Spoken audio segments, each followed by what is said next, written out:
There's a place in Southern California where dreams come true and nightmares begin. Welcome to the Team Regulars review of Black Box TV's Silverwood, Kidnapped. This one stars Brea Grant, Matthew Curry Holmes, and Taylor Buck. There will be spoilers probably in this by me or any other people. So I strongly suggest that you actually watch the original video well before you watch this. All I have to say is, holy shit, what a fucking genius episode. I think, honestly, this is my favorite episode to date, like, for serious.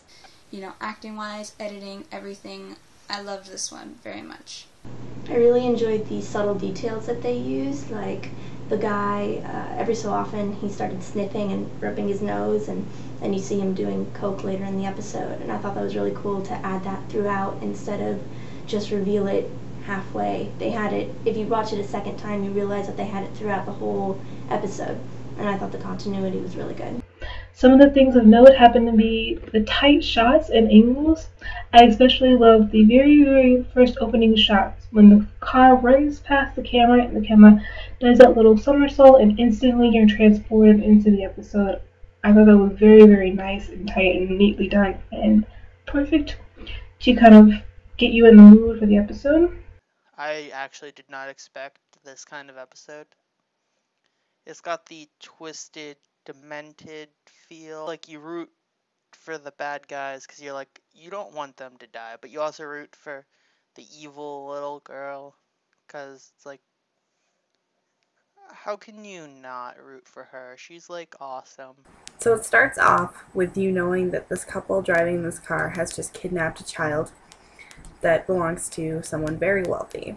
My first impression of this couple was they're definitely on something. The guy especially looked like a drug addict.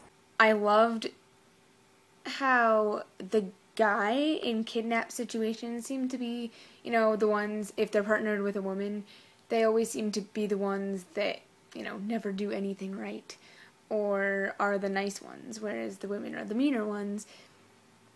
So I noticed that in this episode a lot, that his girlfriend or wife or whoever she is to him kept yelling at him a lot.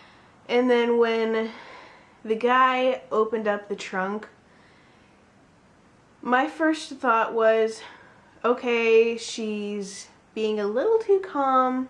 I think the acting in general was really good. Especially from that one scene where the little girl's sitting there and then all you see is her just look up. The other thing I really liked was the deer head on the wall.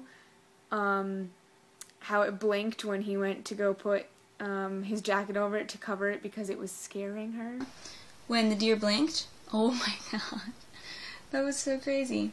You know, I kind of thought that it was just because of him, because, you know, he was a drug addict and he just took something, he's having the tweaks, he's like, ugh. Then she runs into Christina's room to get her to get out, and then the door shuts by itself and locks, and Christina's just kind of sitting there on the bed, all creepy-like, and then all of a sudden just, brah, there's a giant teddy bear with gross teeth attacking her.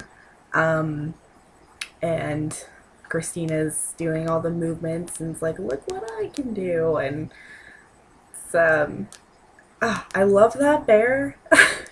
It was so creepy that I loved it. It was like that good of a creepy. It was like, yes, this is, oh my god, like I would never want to be around that, but that is awesome to watch it to happen. But I kind of wish I had that costume. That is an amazing special effects costume. That teddy bear was fantastic.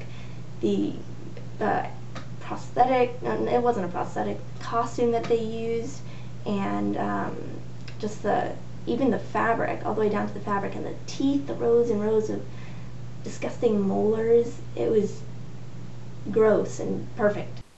That is what you can tell is Drew Daywalt. You can tell he was involved in it, because that was just insane. I mean, it is something that you would see in a lot of his shorts.